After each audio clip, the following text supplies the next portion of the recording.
Support for this episode of I Hear of Sherlock Everywhere is made possible by the Wes Express, the premier publisher of books about Sherlock Holmes and his world. Find them online at wesexpress.com. I Hear of Sherlock Everywhere, episode 170. 3 authors in search of a character. I hear of Sherlock everywhere since you became a chronicler. In a world where it's always 1895, comes I Hear of Sherlock Everywhere, a podcast for devotees of Mr. Sherlock Holmes, the world's first unofficial consulting detective. I've heard of you before. You're Holmes the meddler, Holmes the busybody, Holmes the Scotland Yard Jack in office. The game's afoot as we discuss goings-on in the world of Sherlock Holmes enthusiasts, the Baker Street irregulars, and popular culture related to the great detective. As we go to press, sensational developments have been reported. So join your hosts, Scott Monty and Burt Wolder, as they talk about what's new in the world of Sherlock Holmes. You couldn't have come at a better time!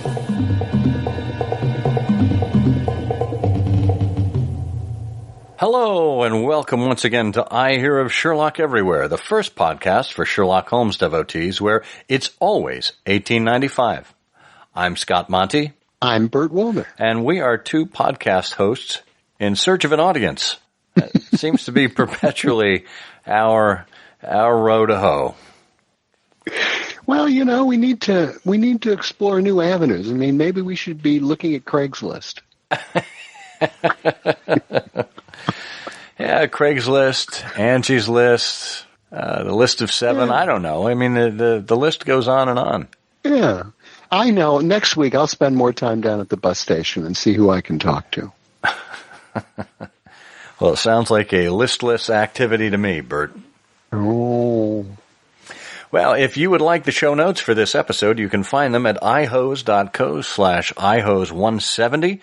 You can leave a comment for us there, which will direct you to that specific entry on ihearofsherlock.com. We are always looking for your feedback. Feel free to leave the comment there or to email us at comment@ihearofsherlock.com. If you'd like to get in touch with us for sponsorship opportunities or need something reviewed, we'd be happy to take a look. Also, you can reach us on the 3 main social networks, Twitter, Instagram, and Facebook. We're I Hear of Sherlock on all of those. And as always, the phone lines are open. 774-221-READ, 774-221-7323. Barbara Rusch has been a Sherlockian since 1983, when she joined the Bootmakers of Toronto, and since then she has served as their Myers, which is their president, and earned herself a Master Bootmaker Award, as well as an Emerald Tie Pin for over 20 years of service to the Society. She serves as Vice Chair of the Arthur Conan Doyle Collection at the Toronto Public Library.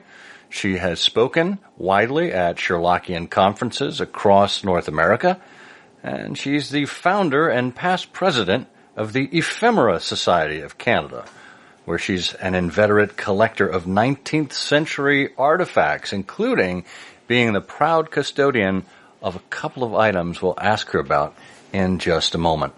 In 2012, Barbara was awarded a Queen Elizabeth II Diamond Jubilee Medal for her contributions to Canadian culture. She's married to fellow Sherlockian Donnie Zalden, who you may have heard in episode 161, Canon Law, and she is an investitured member of the Baker Street Irregulars. Barbara Rusch, welcome to the show. So nice to be here. Thank you very much, Scott. Absolutely. Well, we're delighted that you could join us, and we're going to start with you where we start with everyone, and that is, we'd like to know how you first got your start with Sherlock Holmes. You know, I first started reading Sherlock Holmes stories. I remember the very first one I read, and this might be a common thread amongst Sherlockians, was The Speckled Band, which I read when I was a teenager. I found it in a very thin volume of Sherlock Holmes adventures that belonged to my grandmother. And I read it, and I was intrigued as much by Sidney Paget's illustrations, which I loved because of the way they sort of dissolved into the ether. I found them fascinating, as much for that as I did the stories themselves. Then I was reintroduced to the stories when I became pregnant with my second child, my son, and that was in Los Angeles, California. I was living there for about 6 months. I was feeling really sick. The morning sickness had really gotten to me, and I thought, well, I've got to find a very long book that will keep me occupied. So I went to the bookstore in Los Angeles, and I found the complete Sherlock Holmes. And I started at the beginning, and I ended at the end 3 months later, and I was feeling absolutely fine. And then I was able to get up and resume my life. So somehow Sherlock Holmes has been a part of many parts of my life, important milestones of my life. And then I discovered that there was actually a Sherlock Holmes Society right here in Toronto. Who knew? I was doing some research on ephemera, paper artifacts of the 19th century, particularly, in the library, at the Toronto Reference Library. And I was talking about how I was interested in the women of the 19th century and what they wore and what they ate and what attitudes men had towards them in the 19th century. And the librarian said to me, well, if you're interested in that aspect, you should join the Bootmakers of Toronto, because it's not just a study of the Sherlock Holmes stories. It really is a study of everything 19th century, everything that would have to do with the culture and the way of life in the 19th century. So come to the next meeting, why don't you? She said the last meeting we had, a woman got dressed up in 19th century costume and stripped off one layer at a time to show exactly how women dressed in the 19th century. So I thought, well, this is a society for me. It's got my name on it. And I joined and fell in love with it, with the whole concept of it, and have made many wonderful friends since then, been involved in wonderful projects, and including many conferences in Toronto. And it's just been such an important part of my life ever since. When did your interest in the 19th century materialize? Well, that happened kind of fortuitously. In Toronto, I was driving by a flea market not far from my house, and I saw a sign outside the flea market that said, "Nostalgia Show Today." And I thought, Nostalgia Show Today? What does that mean? And I didn't know what Nostalgia Show meant.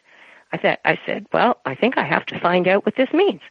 I walked in and I looked around, and it was love at first sight, because I was surrounded by the beautiful papers of the 19th century, things that involved advertising, the beautiful chromolithographed work, calendars, and handwritten letters, just all sorts of wonderful things.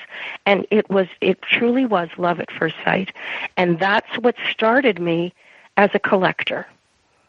So I started collecting 19th century ephemera, and I soon realized a couple of things. First of all, I realized that it wasn't enough just to accumulate all of this kind of material. The important thing really was to research it, to study it, to understand its importance, to really absorb it, and then to share it with others. That was very important. The second thing I realized was that if I didn't have an understanding of Queen Victoria herself, who really was the centerpiece of practically that entire century, I would never have a firm grasp of the era to which she lent her name. So I started studying Queen Victoria and her life and her reign. I found her absolutely fascinating, not just a sour, dour, dumpy, lumpy old matron, but someone whose life was very exciting, filled with intrigue and murder plots and love and tragedy. So I started collecting Queen Victoria memorabilia, learning about her life, and translating that into the larger context of the 19th century. Have you seen that recently restored film clip of her seemingly smiling in a carriage as it passes by? It's wonderful. It's wonderful. And there are very few images of her smiling. That's for a couple of reasons. First of all, people didn't smile generally in photographs in the 19th century. Taking a photograph was a very serious exercise. So people didn't just go into the studio and put a big grin on their face and say cheese. They wanted to appear solemn, and that this was a solemn, important moment, taking a photograph, especially early in the century. The other reason you don't see Queen Victoria smiling too much is because she was kind of criticized as having a bit too much gum under her upper lip. So that her teeth were rather small and her gum was rather too large, and she felt that it didn't really do her credit. So she really didn't smile an awful lot. But I have seen that photograph, and there's a wonderful story about Queen Victoria that shows that she wasn't as solemn and nasty a person as we sometimes think of her. She just has this kind of constipated look whenever we see images of her. But there's a wonderful story that one night at the palace, she was entertaining a fellow whose name was Admiral Foley. He was a kind of an old guy, and he was telling the Queen about how his ship, the Eurydice, had sank. And the Queen listened to his story. And then she changed the subject. And she was asking about Admiral Foley's sister, who was a very good friend of hers.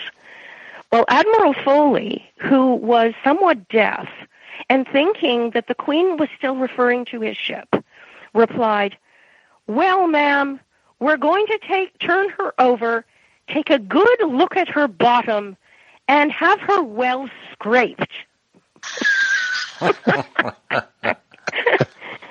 The Queen, when she heard this, started laughing. She picked up her handkerchief. She hid behind it, and her shoulders laughed, and she laughed and heaved until the tears ran down her face. That's not the normal image that we have of Queen Victoria, but it shows that she really did have a sense of humor. And the way she's portrayed is sometimes quite unfair. Although I'm very glad to see that every few years she seems to come back into favor. There are movies about her and television series and documentaries and biographies. It's really wonderful to see that people are getting a new perspective on this very, very important and complex woman. I don't know if you've seen the latest series on PBS with Jenna Coleman, who's absolutely ravishing. And it's a wonderful series. I have to say it's very dramatic, and it works on television, but it's absolutely full of lies. Yeah. Like don't think that this is real history. And I write down all the mistakes they've made. Then I call a friend of mine at the end of that episode, who's also a monarchist, and we compare all the mistakes that we found in that episode. It's really a wonderful exercise. Well, Barbara, I'd like to... and it's great performances, but among other things, they sort of play fast and loose with Babbage and Prince Albert. And, exactly. A variety of things. And Victoria's sister, all of that. Yeah. And her Uncle Leopold. Yeah, but it works at least, from a dramatic standpoint. We should point out... wonderful television. We should point out that a long while ago you had an exhibition of printed and manuscript artifacts from your collection, ephemera from the Age of Victoria. And I found that online. And, did you? We have to put that in the show notes. There's some excerpts from that. But I was very taken by, among the advertising things you had, Britannia rules the wave. Yes. And Ocean Wave baking powder rules the cooking world. Exactly. And there's another one that shows Queen Victoria as the glue of empire. All of these things are really wonderful. That's the beauty of ephemera, how it speaks to the ordinary person. These are not documents of the politicians or the rulers. These are the pieces of paper that spoke to the people who lived through that age. And that's why ephemera speaks to me. Yeah. Well, there's a piece of non-ephemera related to Queen Victoria that you proudly have in your collection. Would you like to tell us a little bit about that? Would you like to expose what that is? I've become somewhat notorious for owning this piece of the Queen's life, which is a pair of Queen Victoria's knickers. And apparently she must have worn these knickers quite late in her life because they are very, very wide. And this is appropriate because she was a woman who liked to live large. And I purchased them from an English auction along with a chemise, which she might have worn either to bed or underneath a corset. And one of the interesting things about these two pieces of her wardrobe is that on every article of Queen Victoria's clothing, she had her cipher embroidered and a number. So each article of clothing contained a number. She kept very good track of all of her clothing. Surprisingly, though, she gave away a lot of her clothing. And it wouldn't be at all surprising to know that she would give away a pair of her knickers to a lady-in-waiting, for instance. In my collection, I also have a swatch of a silk dress that belonged to her, with the documentation of the lady-in-waiting to whom she gave that little piece of her dress. So that was apparently something that she did. And another thing I have, a wonderful thing, is a tiny little swatch of Queen Victoria's coronation dress. Oh, wow. Oh, it's just a thrill. And I've got a very large painting going up our staircase, of Queen Victoria in that coronation dress. And I can see exactly where that swatch came from. So it's very exciting. Another thing I have is a wonderful bracelet that belonged to Queen Victoria, given to her by her daughter in the year 1857. And the band of the bracelet is woven of her daughter Beatrice's hair and was given to her mother at the time of her confirmation, with a picture of a hand-colored portrait of Beatrice on the inside of the locket of the bracelet. And I don't wear it very often, but on Victoria Day, I do take it out and wear it very proudly. And Canada, by the way, is the only country in the world, in the entire world, including England and Great Britain, that still celebrates Queen Victoria's birthday on the Monday closest to her actual birthday, May the 24th. And this year was a very special occasion because it marked the 200th anniversary of Queen Victoria's birth. Wow. Wow. So did you... every day in our family is Victoria Day, but this particular year was especially special. Did you put on the knickers as part of the celebration? You know, I never do. Donnie sometimes says, "Oh, you should put them on," but I'm not that irreverent. I'm somewhat irreverent. Or at least fly them from the flagpole. I mean, something, right? Yeah, right.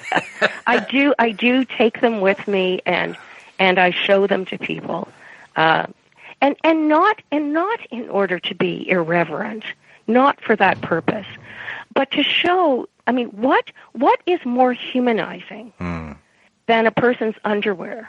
Really, nothing really that I can think of. It humanizes her. Yeah. It takes her from being a statue up on a plinth to a human being who we can all relate to. Yeah. Another thing in my collection, I have an entire drawer full of Lady Conan Doyle's underwear. So this is sort of a thing I do. Wow. Yes, including her bed jackets and her night dresses and her slips. All of this came out of Crowborough, I believe, and Windlesham.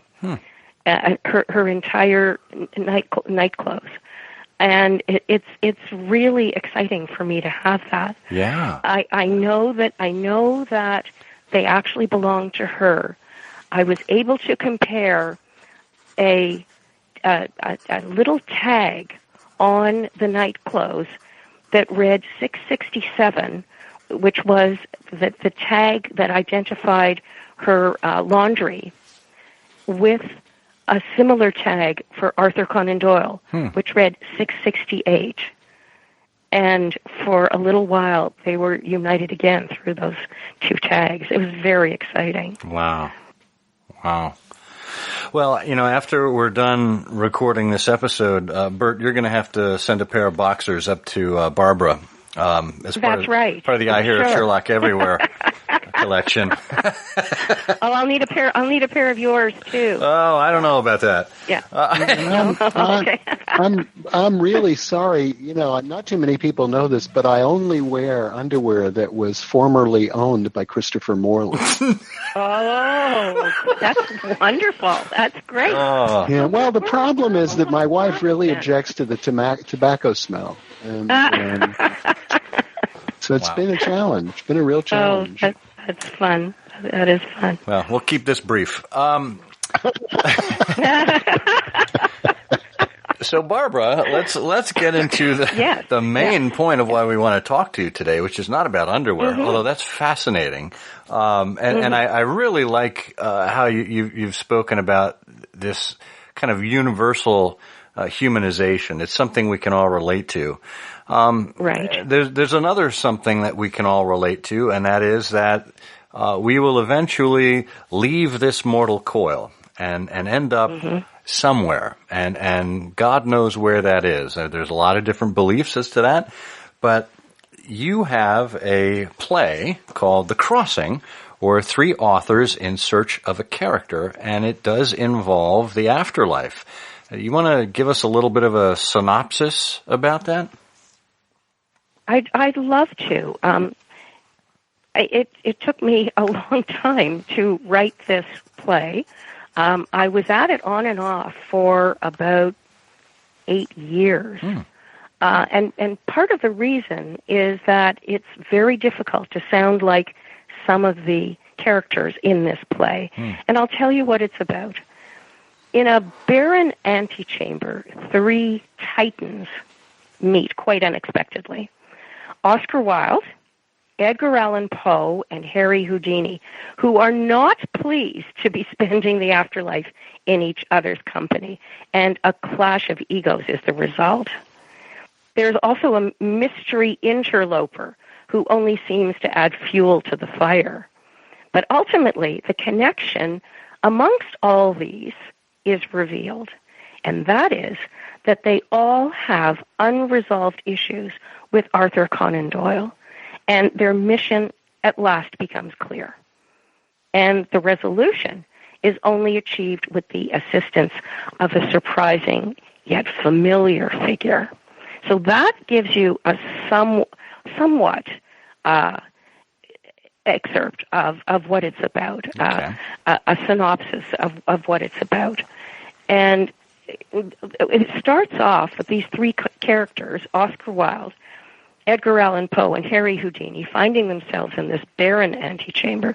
They can't figure out what they're doing there. They don't like each other, which is natural because their egos are so big. They feel that each of the others is competition to them, and they each crave the limelight themselves. They don't know what they're doing there. The whole thing is kind of an aggravation to them. And it's not until the second act of the play that they realize what their mission is. Their mission is to bring Arthur Conan Doyle into the portal of the afterlife, which is a kind of purgatory, which in the play is known as the antechamber.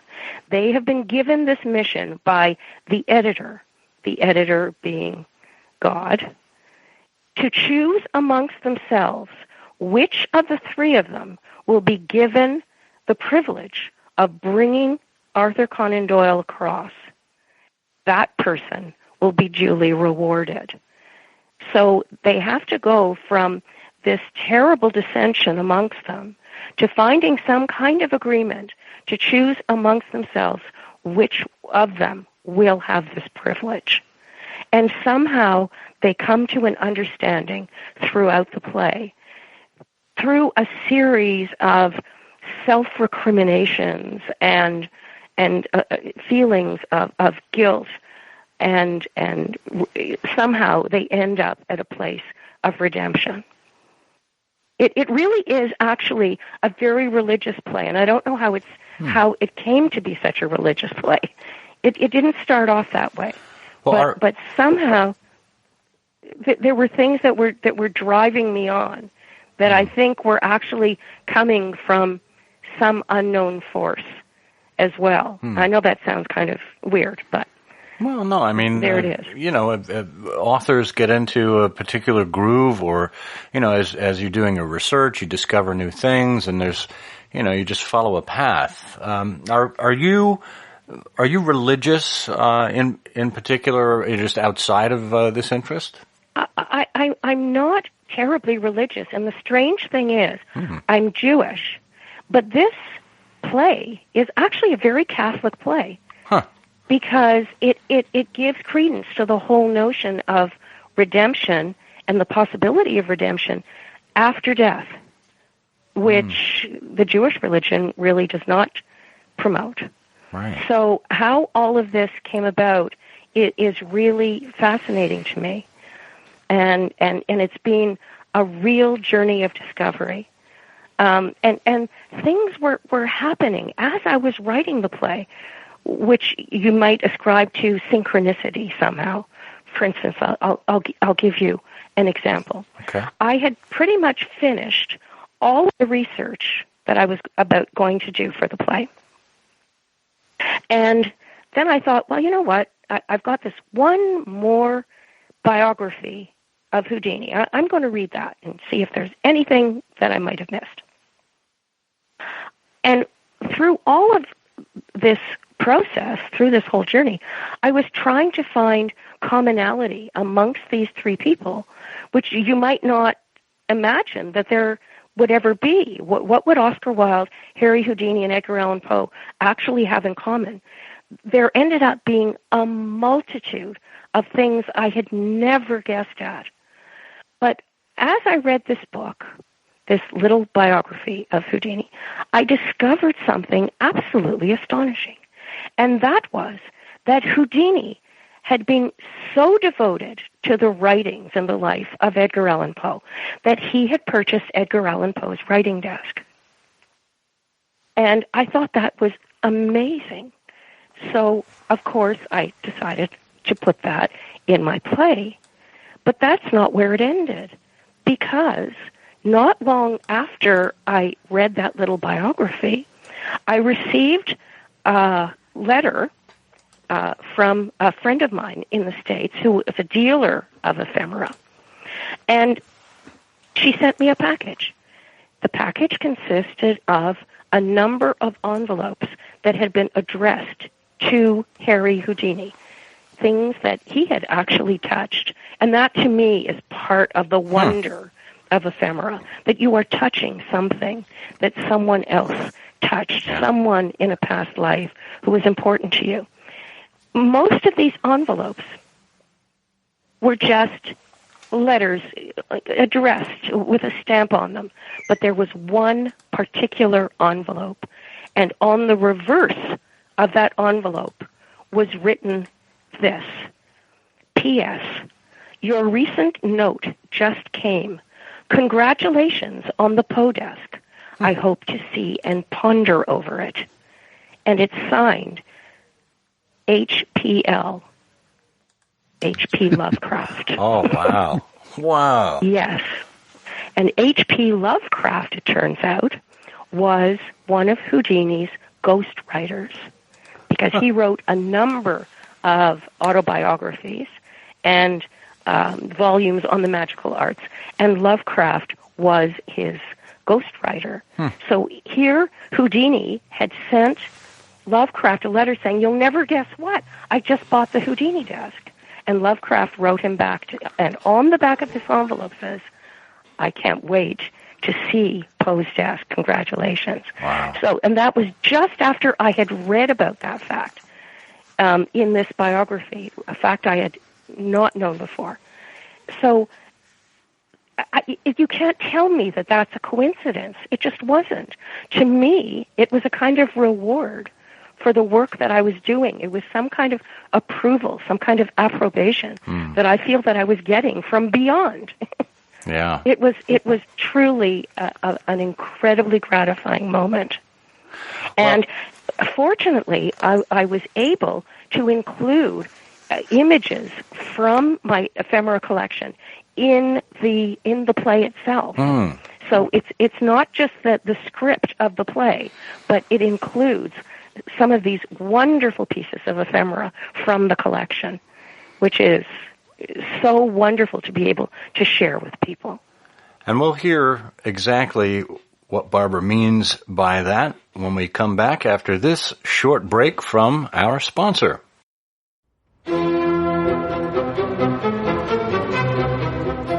Here in the ancient Anglo-Saxon kingdom of Wessex, we are celebrating the birth of Edward, the Black Prince, on June 15, 1330. He defeated the evil French at the Battle of Crécy, where he slew the King of Bohemia and won the heraldic badge of the Prince of Wales. But you don't need to slay a monarch to get your copy of One Fixed Point in a Changing Age, a new generation on Sherlock Holmes from our Wessex Press. These essays by a new generation of enthusiasts embrace modern-day revelations of Sherlock Holmes with an introduction by Laurie R. King, and available right now from our WessexPress.com. Let me read the oft-read tale again, the story of that Oxford scholar poor, of pregnant parts and quick inventive brain. Enjoy these oft-read tales anew, thanks to a new book from the Wessex Press. Choose yours today.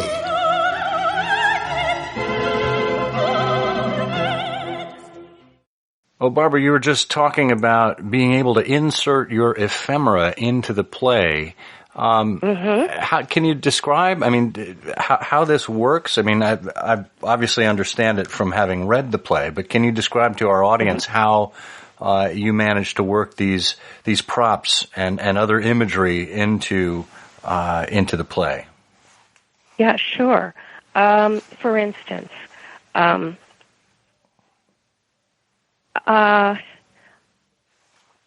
Oscar Wilde talks about how he came to his, North America during his tour when he was promoting the play Patience. So I've got an advertising trade card for showing an image of Oscar Wilde dressed as patients in the play itself, with an explanation of what it is exactly. So it's that kind of thing. I have a wonderful letter, actually. A wonderful letter written by Arthur Conan Doyle at the time, just a couple of weeks after Houdini's passing. And he's writing to a friend of Houdini's, who's obviously sent him a letter. And I'm just searching for it here. And he says to this woman, Gertrude Hills, "Dear Miss Hills, thank you for a note. We had full warning here of Houdini's coming fate. But as he would only have published this letter and made mock of it, we did not warn him. I can quite believe that he had no fear of death, for he was a very brave man. I regard him with mixed feelings, but I hope I recognize all the excellent qualities in his complex nature. I shall always think that some of his tricks were psychic in nature. This idea is confirmed by the fact that he cannot transfer them to others after death. A very valuable asset. Thanking you again, A. Conan Doyle." So having this wonderful letter written by Arthur Conan Doyle about his friend and sometime enemy, Houdini, and a lot of the play has to do with the reconciliation of these two characters who started off being the best of friends and ended up being mortal enemies because of the polarity of their belief surrounding spiritualism. And that is the source of Houdini's angst in this play. You're asking about the ephemera. Another thing, I have a wonderful full-color calendar of Charles Dickens in a certain place in the play where I discuss Edgar Allan Poe's relationship with Charles Dickens. So I'm able to connect the dots with all of these characters through the ephemera itself. It's a very exciting thing to be able to do. Well, and how marvelous! Not only exciting for the audience to be able to see the physical manifestation of some of this, but for you as a collector, and true collectors always get, it seems to me, more joy from the sharing of the items in their collection than the actual process of the hunting and collecting itself. So what a joy for you. It is a joy, and that really is key, Scott, for me, is sharing it. And even people who are unfamiliar with any of these characters, who are unfamiliar with the things that they may have written or done in their lives, the narrative, their stories are so fascinating that to me is a wonderful part of being able to share it with the world. Yeah. And so I give a lot of lectures. I have a lecture I give about celebrated and notorious women of the 19th century, for instance. And it's the stories, really, that I'm a collector of. The material is wonderful, and it's beautiful and so exciting to be able to hold it in my hands. But ultimately, it's the narrative that I treasure, that I cherish. For those of our listeners who don't know more about you, how does all this fit into your professional interests? Have you written other plays? I've written a lot of things. This is the only play, and possibly the only play I'll ever write. It having taken 8 years on and off to write it. But I've written a book about Edgar Allan Poe. I've written a kind of young adult book about Arthur Conan Doyle and the fairies, from the perspective of the two cousins who claim to have found these fairies and taken photographs of them. And I do a lot of writing for Sherlockian books, ephemera, journals, that kind of thing. But it was such a wonderful journey to be able to sit and write all of these things. And I sit in the basement, and my husband, who you know because he's been on your podcast, and he sits beside me and is a constant support. And when I get discouraged, he's always there to offer support and help. So he is my prince consort. Oh, nice. Nice. And now, Barbara, has the play been performed by anyone at this point? The play was performed in a much abbreviated form in 2011 because it was originally written as part of the conference that we were holding in Toronto called Arthur Conan Doyle, A Study in Scandal, and I was chairing that conference. And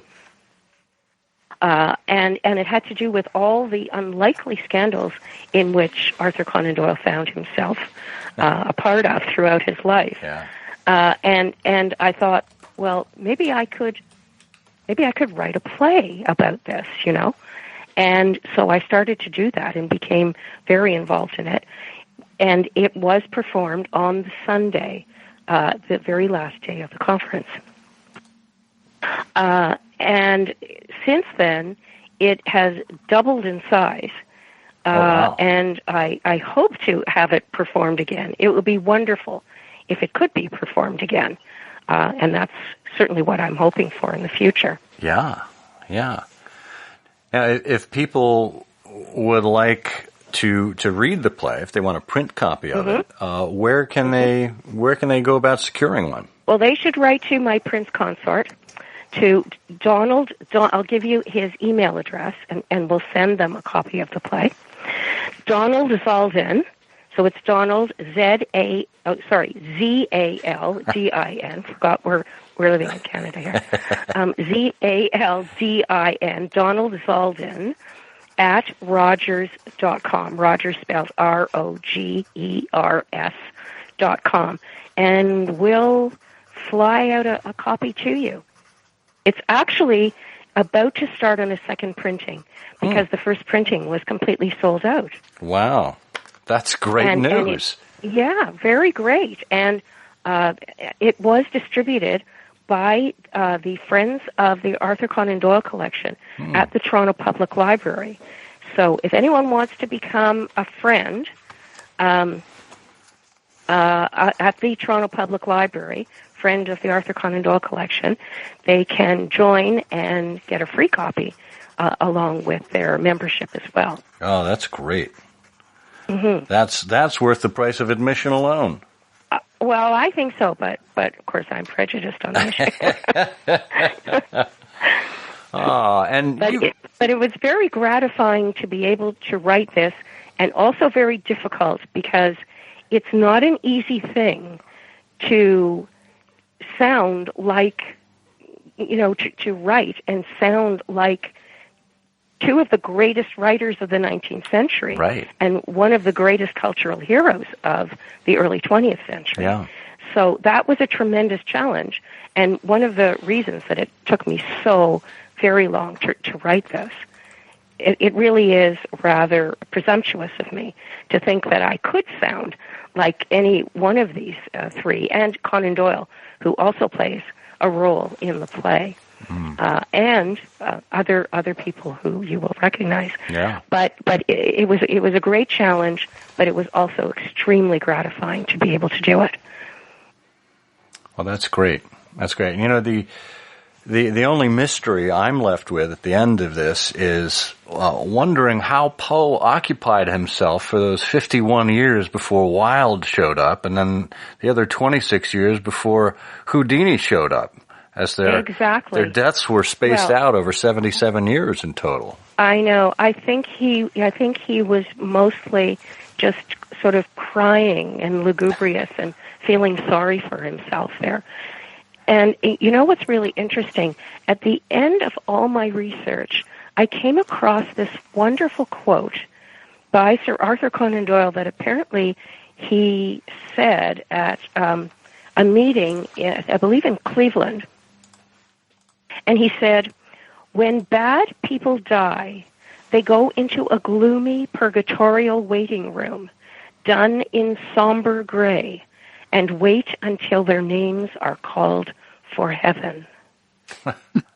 When I read that, I thought, oh my gosh, that's Arthur Conan Doyle endorsing the whole concept of my play. Yeah. He's actually giving me the heads up and giving me his approbation. And isn't that, I mean, this is the deerstalker from Arthur Conan Doyle. Well, that's himself. Perfect. But isn't it just, it's so typical Sir Arthur Conan Doyle of that period, because, I mean, you have to applaud his willingness to believe, as he so fervently did, but at the same time, you look at it and it almost looks like something a child might write or believe in terms of its innocence. It's true, and that's why Houdini had a lot of contempt for him at the end. He called him, dotty, and that he's delusional in believing spiritualism, which Houdini felt was the scourge of mankind.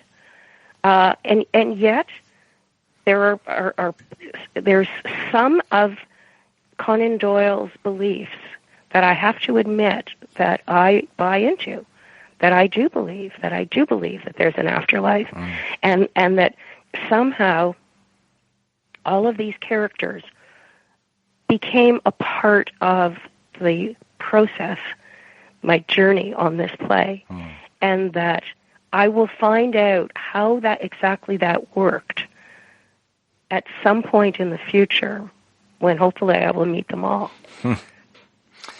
Well, with any luck, Barbara, they'll be waiting for you in an antechamber.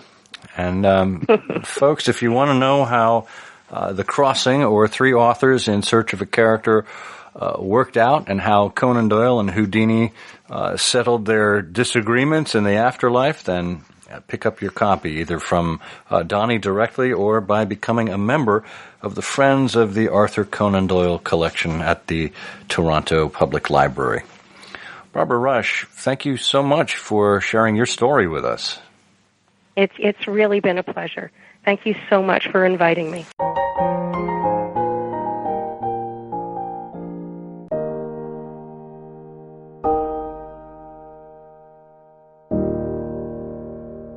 I love conversations like that. You know, the interesting thing is you never can tell where your first interaction with Sherlock Holmes will go. You know, Barbara said it all started when she read The Speckled Band.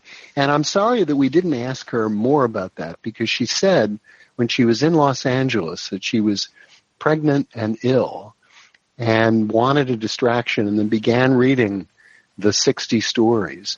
But I never interrupted to find out exactly when her child was born. Was it in between The Final Problem and The Empty House? And that would have been nice to know. But what a great conversation. What an interesting play. Oh, absolutely. I mean, this is, just one of those hidden gems, not only in terms of the literature, but also in terms of Sherlockians.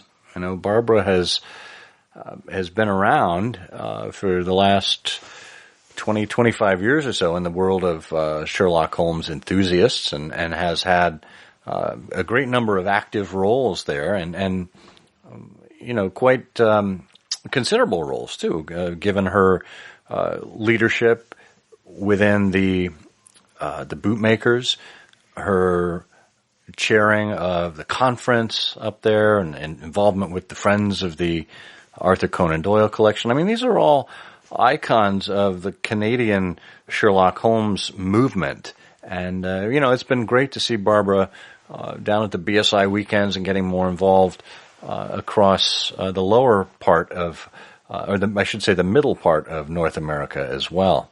We didn't mention this, but some of Barbara's essays can be found in the BSI manuscript series as well. Most recently, she contributed an article to Deadly Harpoon, which is, of course, the manuscript series entry for Black Peter. So, I hear of Barbara everywhere. We're going to have to change the name of the podcast. Well, we also are waiting to hear from our friend Matthias Bostrom, and what do you know? Here he is from all the way over in Sweden. The press is a very valuable institution if one knows how to use it. Read all about it. Telegram! Westminster murder! Read all about it. Telegram! Read all about it. Westminster murder! I must make something of it, although I've no doubt that every newspaper in London will be on the street with a full and detailed account. As we go to press, sensational developments have been reported. This is As We Go to Press with Matthias Bostrom. Our dear friend, the random date generator, has this time given us 15th of October 1931. And as usual, we find something Sherlock Holmes related in the newspaper archives. It's from the Chicago Tribune under the headline, Radio Realism Pervades This Home and How. It tells us about Mrs. Olive Mewhinican, 31 years old, who on the previous night had been curled up on the sofa beside the radio in her flat at 3807 Osgood Street, Chicago. It was 8 o'clock and she was going to listen to an episode of the Sherlock Holmes series, The Boscombe Valley Mystery, with Richard Gordon as Holmes, Lee Lovell as Watson, and announced by Joseph Bell. And no, not that Joseph Bell, the other one. Mrs. Mewhinican's husband, Emil, was away at a Turnverein, which was a club for gymnasts. The shades were closely drawn, the doors were locked, and the floor lamp gleamed cosily. On the radio, Dr. Watson was reading a telegram from Holmes, asking Watson to join him on a trip to West England. There was the clatter of a hansom cab as Watson drove off to Paddington Station. Then came the clang of engine bells and the slamming of the door of a railway coach, and the sound of footsteps. But that sound didn't come from the radio, but from Mrs. Mewhinican's kitchen door. There came a scratching noise, then a knock which shook the door. Mrs. Mewhinican shrieked and darted for the hallway. Her foot caught on the lamp cord, and the room was plunged in darkness. Somehow she found the telephone. "Help! Police!" she screamed. Within a few minutes, Sergeant Emmett Mullaney and his squad of 4 were at the flat. Rushing to the rear, they found a tall man in a black hat, hammering at the door. In an instant he was searched and manacled. In another instant the door was forced, and Mrs. Mewhinican was found in a faint beside the telephone. The sergeant dashed a glass of water in her face. Slowly she revived and opened her eyes. "Emil!" she exclaimed to the manacled man. It was her husband. And that shows very nicely how excited you could get by listening to the Sherlock Holmes radio shows in the 1930s, even when it wasn't more exciting than Holmes and Watson traveling on a train. Well, it's always nice to get the things we're needing from a Sherlockian in Sweden. That reminds me of... what was it? The World of Jeeves and Wooster. There's an album out there, very hard to find, rare album of the soundtrack of the Jeeves and Wooster television series with Hugh Laurie and Stephen Fry. And Bertie was asking Jeeves to accompany him in the singing of the Cab Calloway favorite. What is it? Heidi, Heidi Ho. What's the name of that song? Minnie the Moocher. Right, the moocher. right. Well done. And he said something about, the song rhyming, something that he was needing from the King of Sweden. And Jeeves said, yes, it very nearly rhymes, sir.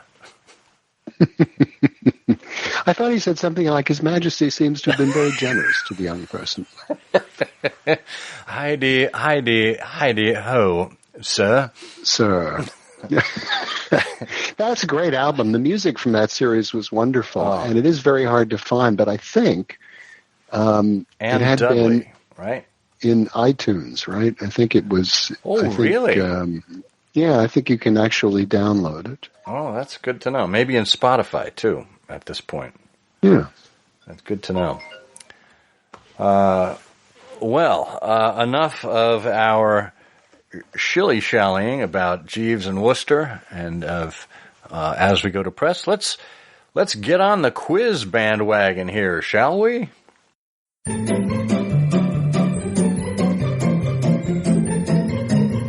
Oh, this is Canonical Couplets.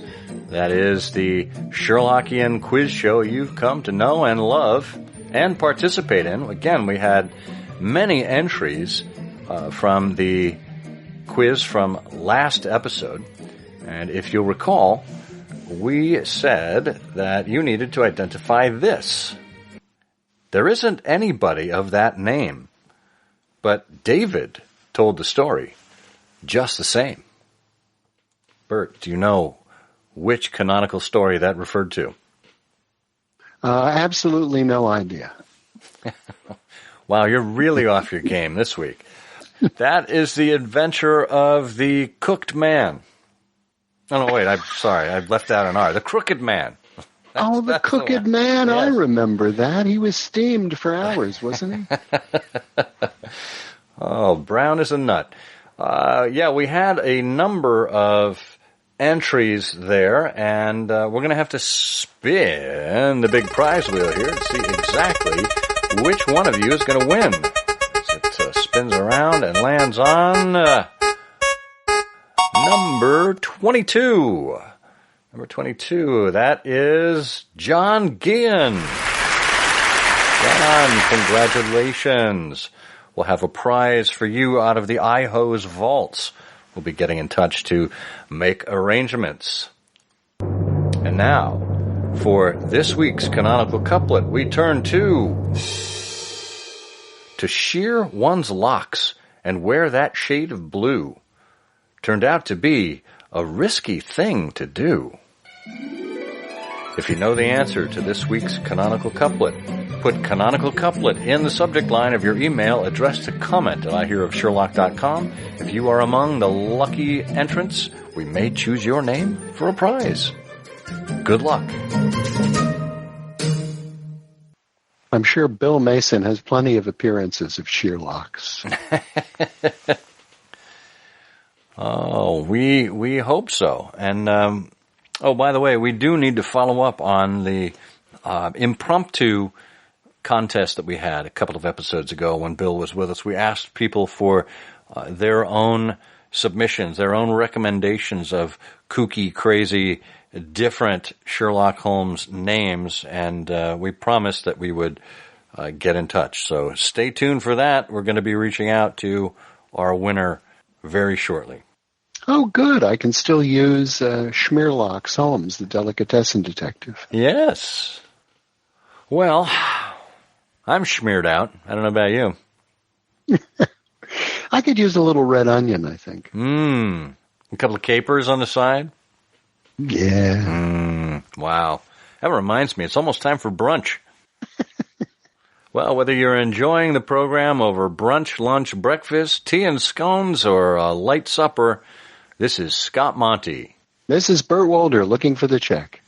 And we're reminding you that the game's afoot. The game's afoot. You know, I'm afraid that in the pleasure of this conversation, I'm neglecting business of importance, which awaits me elsewhere. Thank you for listening. Please be sure to join us again for the next episode of I Hear of Sherlock Everywhere, the first podcast dedicated to Sherlock Holmes. Goodbye, and good luck, and believe me to be, my dear fellow, very sincerely yours, Sherlock Holmes.